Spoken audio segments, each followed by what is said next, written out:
Alright, Shalom. First and foremost, we're going to say Kala and Law.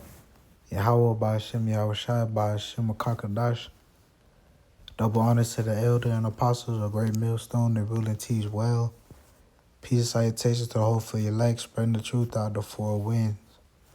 This is your brother Shamar, come back for edification of scriptures. Salaki, I actually changed my name recently to Brother Allah, which means to ascend.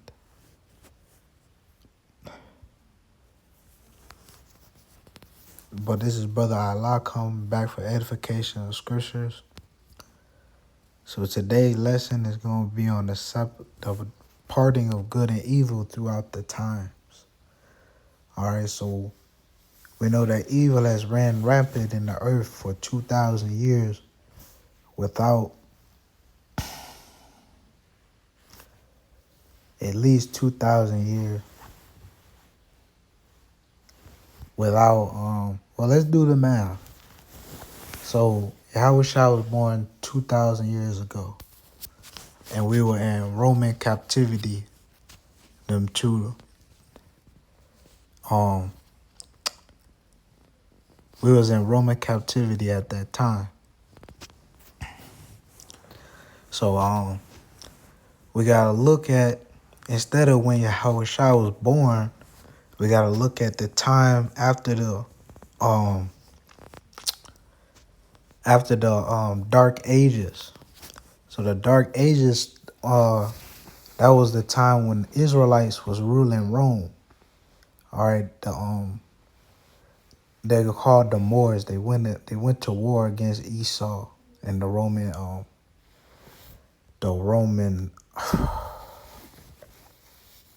Empire. So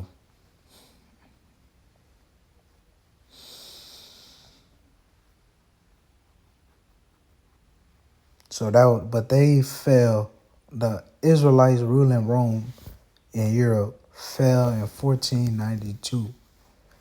So there was a pause in the rulership of the wicked at about 400 AD. All right, that's why they call it. That's why the Edomites call it the Dark Ages, because it's an embarrassing time in their rulership. All right, of them being in the earth. So 1492 to 2026. Let's do that.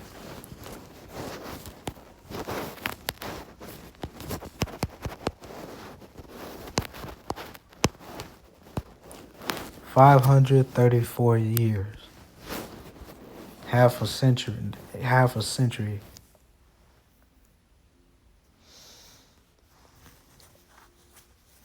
Let's look that up too. You always want to fact check your stuff. So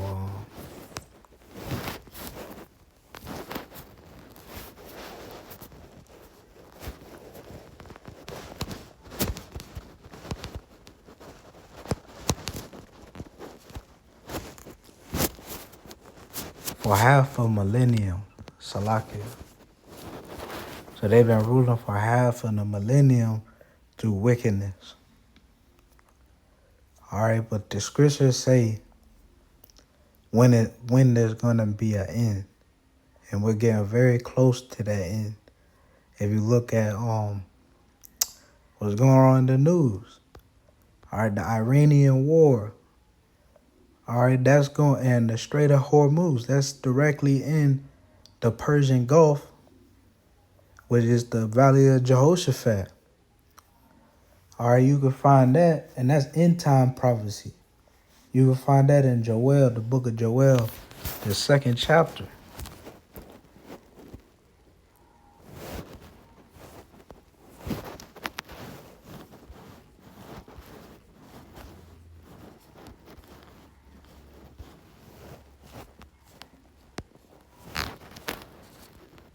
So yeah, Joel, the 3rd chapter. Yeah, you could ignore what's going on upstairs in my house.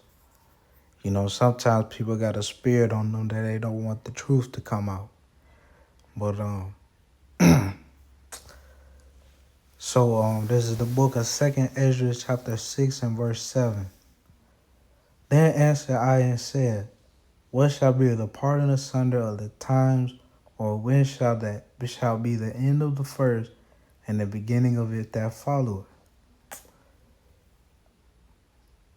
All right, so Esdras asked the Most High, when is going to be the separation of good and when is the wickedness in the earth going to stop? All right, and this was his answer. And he said unto me, from Abraham unto Isaac, when Jacob and Esau were born of him, Jacob's hand held first the heel of Esau. For Esau is the end of the world, and of Jacob is the beginning of it that followeth. All right, so it says the end of this world, or the end of this rulership. All right, it's going to be the end of all wicked rulerships is going to be when the earth is in the hand of the Edomites. All right, the nation of Esau. All right, and that's going to be the end of this wicked rulership.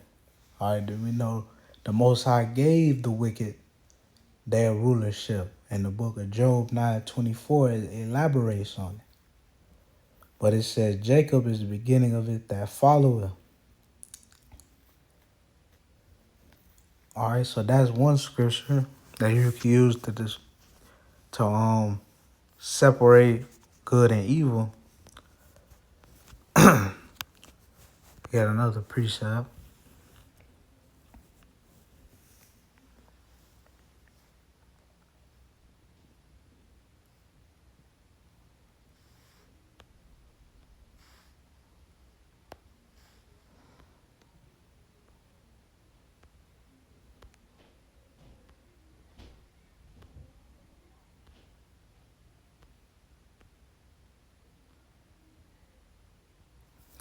So this is the book of Genesis, chapter 27 and verse 39. And Isaac his father answered and said unto him, all right, so this is Isaac, who is Yahweh Shai. All right, these Christians, these churches do not teach you that these churches do not teach you about reincarnation when it's biblical. You go to the book of Ecclesiastes 3:16. You go to the book of 2 Corinthians chapter 5 and verse 10. And then you go to the book of Ecclesiastes 3:21. All right, and that'll give you the breakdowns of the reincarnation. But it says, so we know Isaac is Yahweh Shai because he separated good and evil. All right, Esau being the wicked and Jacob being the righteous. So in this specific chapter and verse, Isaac, you got to know the pretext, the pretense, however you say it, all right, of this scripture, of this chapter. So earlier in the chapter, it said that Jacob had stole his brother's birthright, all right, because it was their mother's idea, because Esau wasn't following the customs of a Hebrew. All right, he was marrying into other nations that worship different gods and stuff like that, or didn't know the Lord. And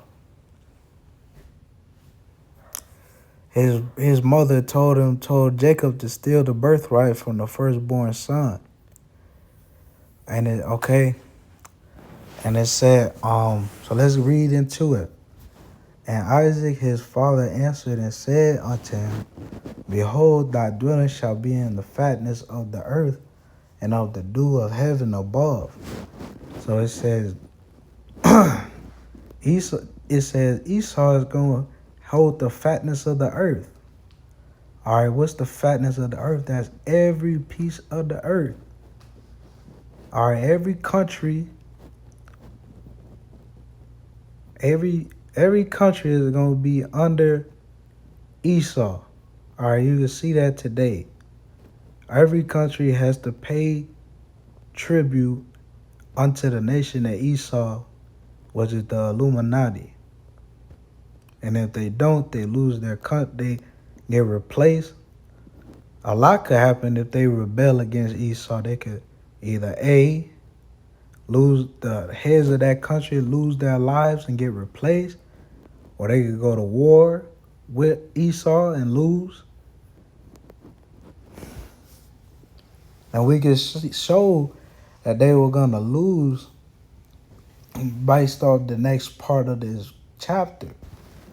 And it says, and so this is Genesis 27 and 40.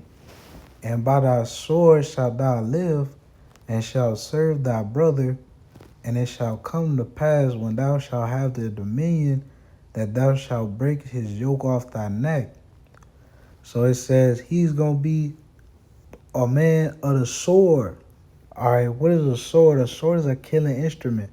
So he's going to be an expert in war. I don't know if you've seen the 300 Rise of an Empire or 300, the original one that's talking about Esau's entrance into rulership over the earth. And what was Leonidas and Themistocles? They were experts at war. All right, and they got that from the blessing that Esau just received. All right. So Esau, so what did we just learn? All right, we go back to 2nd Ezra 6 and 7 and say the pardon asunder of time. All right, first, who they say was going to rule first? Esau, the white man, the nation of the Edomites. And then who did they say was going to rule second? Jacob, the Israelites, the Black, Latino, Seminole Indians. All right.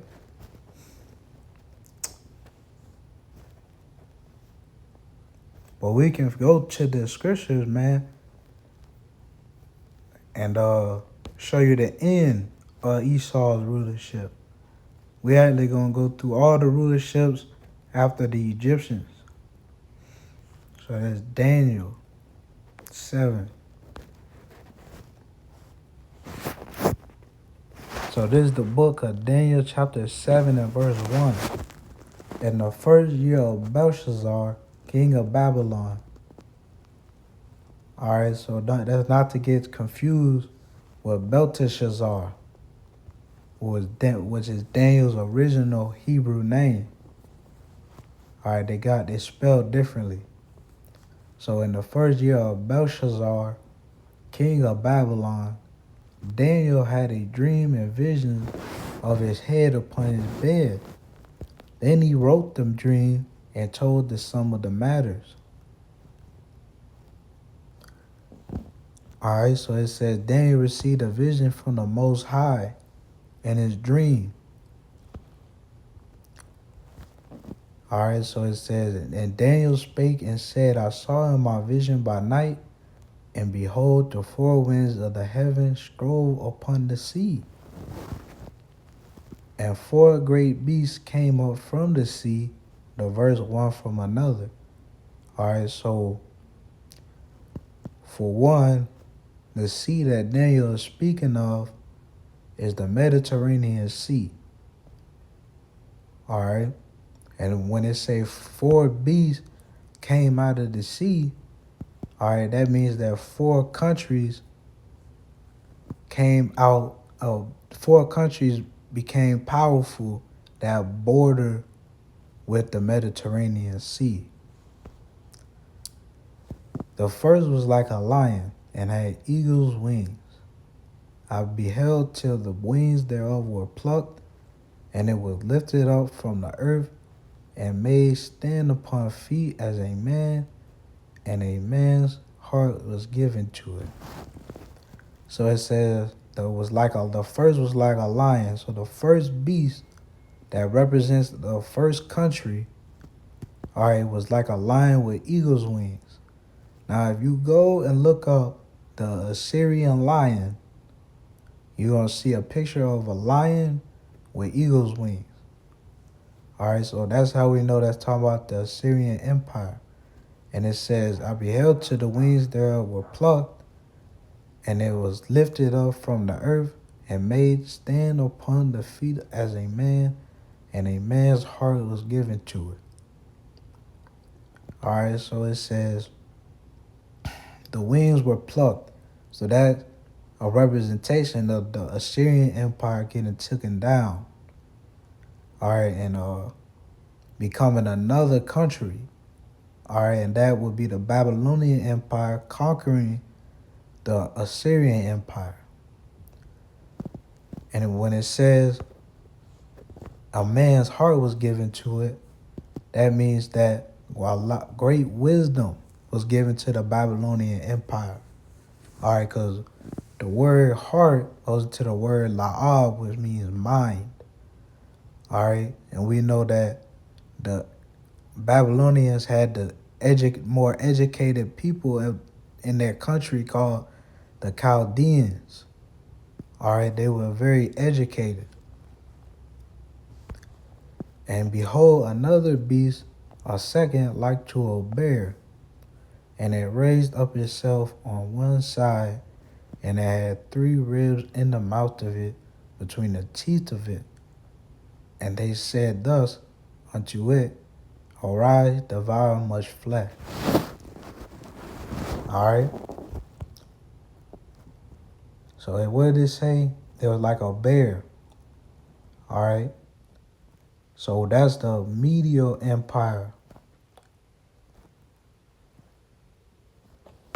All right. That's just the bear is the Medes. All right. But when it say that it rose and had 3 ribs in the mouth of it, that's talking about the Persian Empire. So the Persians, why would it have 3 ribs in his mouth? Because it took down 3 other kingdoms. All right, the Assyrians, the Babylonians, and the Medes. All right, it conquered all of them. After this, I beheld, and lo, another like a leopard, which had on the back of it 4 wings like a fowl. The beast also had 4 heads, and dominion was given to it. So this leopard, all right, that's the Greek Empire. The Greek Empire, the beginning of the Edomites' rule of the earth. All right, these wasn't just any kingdoms. This is a list of the most powerful kingdoms in the earth as they ruled and were taken down. All right, meaning they controlled the whole world that was known unto them. All right.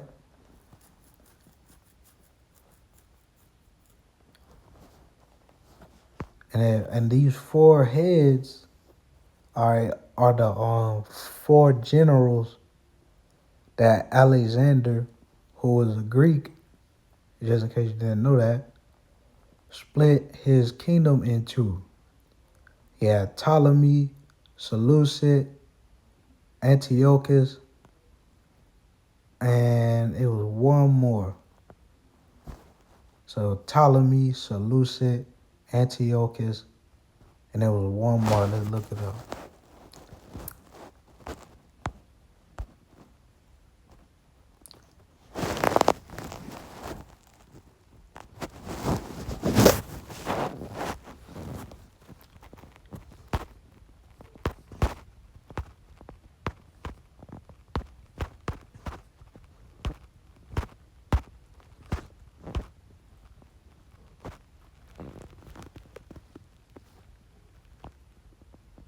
So it was Ptolemy, Seleucid,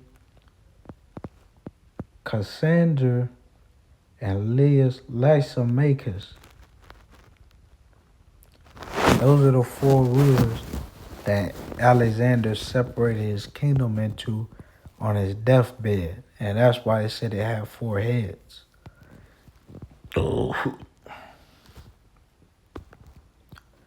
After this I saw in the night visions, and behold, a 4th beast, dreadful and terrible, and strong exceedingly, and it had great iron teeth, and it devoured and brake in pieces and stamped the residue with the feet of it, and it was diverse from all the beasts that were before it, and it had 10 horns. All right, so it says this fourth beast had iron teeth. All right, all you gotta do is use common sense. I just told you, if you know anything about history, you would know what rulership this is talking about, this next beast. All right, the Roman Empire. All right, it's a dreadful and terrible and strong exceedingly. All right, and it had great iron teeth. Now, when I say it had great iron teeth, that means that the metal that they were using for majority of their day-to-day lives, from their swords to the swords and shields uh to their boats and stuff of that nature. All right, it was all made of iron. All right, iron is the strongest metal. You could take an iron sword and hit a gold sword with it, and the iron sword will break the gold sword in half. All right, that's how that, and it'll break all them other metals in half. All right, it divide and break in pieces and stamp the residue with the feet of it, and it was diverse one from all the beasts that were before it, and it had 10 horns. All right, and those 10 horns is NATO and the EU. All right, NATO, the North Atlantic Trade Association. The EU, the European Union. All right. And it said, I considered the horns, and behold, there came up among them another little horn, before whom there was 3 of the first horns plucked up by the roots. And behold, in this horn were eyes like the eyes of a man, and a mouth speaking great things. All right. So that little horn is the United States of America. All right. It said plucked up 3 of the first horns. All right. So that's 3 countries that the United States of America conquered. All right. Or went to war with and won the war. I can't remember the countries, but hopefully that was good enough. All right. So I hope this lesson was edifying. I'm going to close it out. I'm going to say, Carline Law, Yahweh Bashim, Yahweh Shai, Bashim, Rakakwadash, Kwam Yasharala, Wow, Bible Ball. With that being said, Shalom.